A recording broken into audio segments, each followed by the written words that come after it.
Bienvenidos. Hoy vamos a hablar de la dictadura argentina de 1976 a 1983, pero con un enfoque distinto, la política económica. Porque mientras había miedo, represión y censura, se estaba imponiendo un nuevo modelo económico que cambiaría el país. Y todo eso tuvo un nombre clave: José Alfredo Martínez de Oz,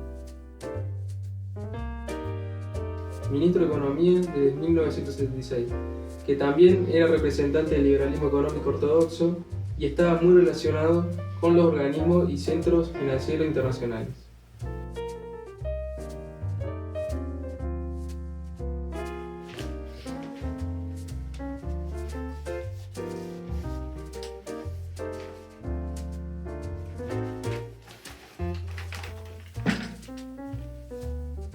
Apenas asumió, Martínez de Oz presentó su programa de recuperación, saneamiento y expansión de la economía argentina, el 2 de abril de 1976. Este anunció que había sido aprobado por la Junta Militar y que tenía las siguientes bases fundamentales: lograr el saneamiento monetario y financiero indispensable como base para la modernización y expansión del aparato productivo del país, para garantizar un crecimiento no inflacionario en la economía y acelerar la tasa de crecimiento económico. Sus objetivos en el corto plazo eran controlar lo que llamó los tres incendios: la inflación, la deuda externa y la caída en los niveles de producción. Señaló que su objetivo era implementar en el país una economía de producción, para reemplazar la economía de especulación ya existente. Pero en la práctica congeló salarios, debilitó sindicatos y abrió importaciones sin control. Resultado: el gobierno propuso un fuerte y brusco retroceso en el poder adquisitivo de los salarios. Martínez de Oz anunció al sector obrero que el salario real debía descender relativamente hasta ponerse a nivel con la productividad de la economía y mantenerse así hasta que la situación cambiara. Esta medida significó la pérdida de más del 30% del poder adquisitivo de los salarios y las industrias nacionales empezaron a fundirse.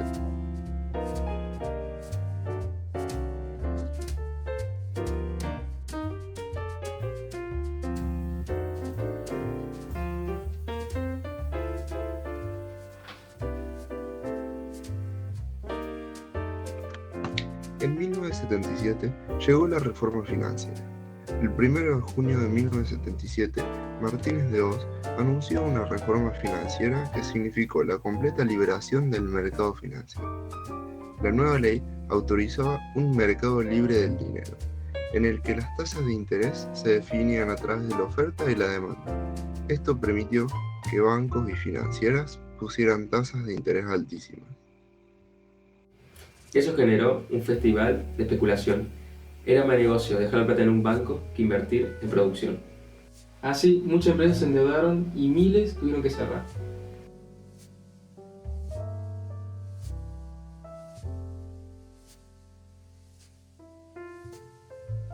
Para frenar la inflación, inventaron la tablita cambiaria, un cronograma de evaluaciones preanunciadas. El nuevo programa estaba basado en el supuesto de que una parte importante del aumento de los precios, la mitad, según el ministro, se debía a factores psicológicos. Para contrarrestarlo, propuso la información anticipada del porcentaje de devaluación y lo hizo fijando la variación de la pauta cambiaria. Es decir, cuál sería la relación entre el peso y el dólar para cada día de los siguientes 8 meses, de enero a agosto de 1979. De este modo, quedó establecido en un instrumento que se conoció como la tablita, cuál iba a ser en ese lapso el porcentaje de devaluación de la moneda argentina.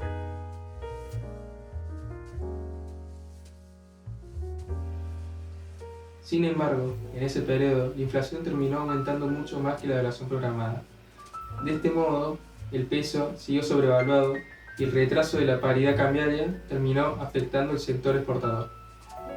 El resultado de esta tablita cambiaria fueron productos importados baratos, gente viajando al exterior y las fábricas nacionales fundidas, haciendo otra vez que ganaran pocos y perdieran miles de trabajadores.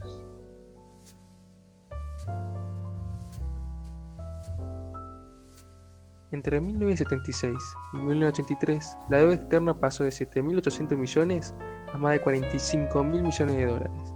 En solo 7 años, la dictadura multiplicó la deuda por casi 6. Y lo más grave es que gran parte de esa plata nunca llegó a la gente. No se usó para fábricas, escuelas ni hospitales. Se usó para financiar la fuga de capitales, especulación financiera y pago de intereses. Era un círculo vicioso. El Estado se endeudaba, entraban dólares, los grandes empresarios los sacaban del país y después el Estado tenía que pagar esa deuda igual. Y el costo lo terminaban pagando los trabajadores y la clase media, porque mientras el país se endeudaba, las industrias cerraban y el empleo caía.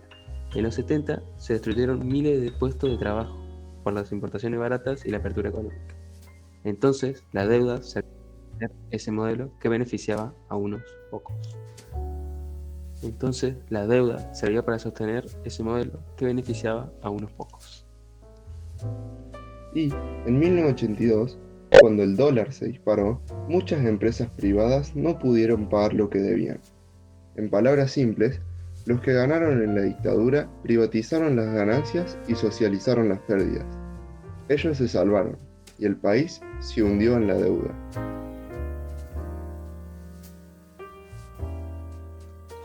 En 1982, en plena crisis del modelo económico, el presidente del Banco Central, Domingo Cavallo, tomó una decisión histórica: estatizó la deuda privada. Eso significó que las deudas que tenían las grandes empresas pasaron a ser pagadas por el Estado. Es decir, que las empresas más ricas, las que se habían endeudado en dólares para hacer negocios o sacar plata afuera, se salvaron, y el resto del país quedó con la deuda encima. Sí, y no fueron empresas chicas. Eran bancos multinacionales y grupos económicos que habían ganado millones durante la dictadura. Cuando el dólar subió y no pudieron pagar sus deudas, el Estado se las compró y las pagó por ellos. Eso fue lo que se conoció como la estatización de la deuda privada. Fue esa medida la que consolidó la transferencia de la riqueza pública hacia los sectores financieros y empresariales. Y todo esto pasó mientras el país seguía endeudado, con fábricas cerradas, sueldos congelados y la gente cada vez más pobre. Por eso, muchos economistas dicen que en 1982 se cerró el círculo del modelo de Martínez de Oz. El Estado, que antes intervenía para sostener la industria, ahora lo hacía para salvar a los grupos más poderosos.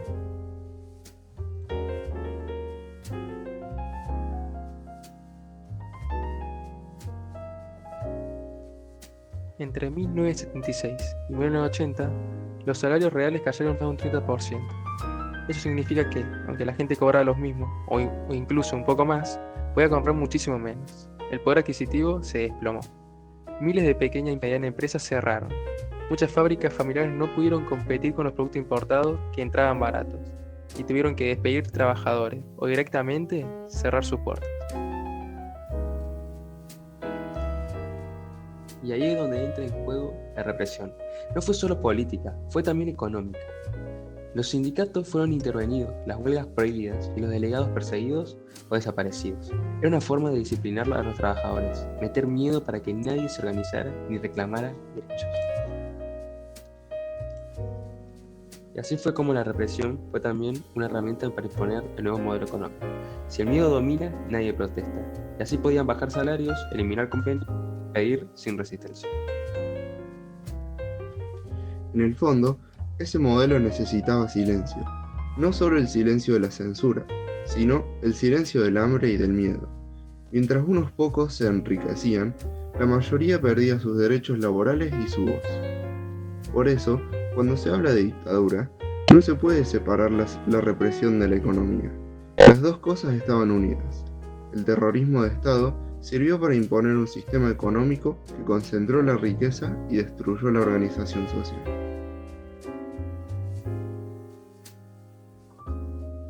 La dictadura no fue solo militar, también fue un proyecto económico. Un proyecto que endeudó y destruyó la industria y profundizó la desigualdad. Recordar la política económica es casi tan importante como recordar la represión. Memoria. Verdad. Y justicia.